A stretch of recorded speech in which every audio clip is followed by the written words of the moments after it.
Dada. Ah.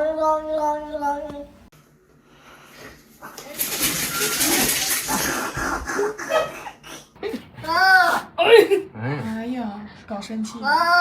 妹。等下。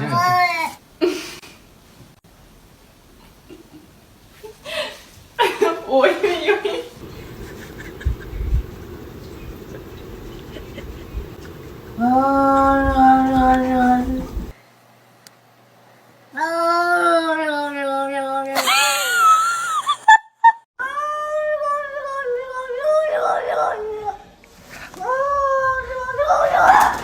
Your hands were really tied.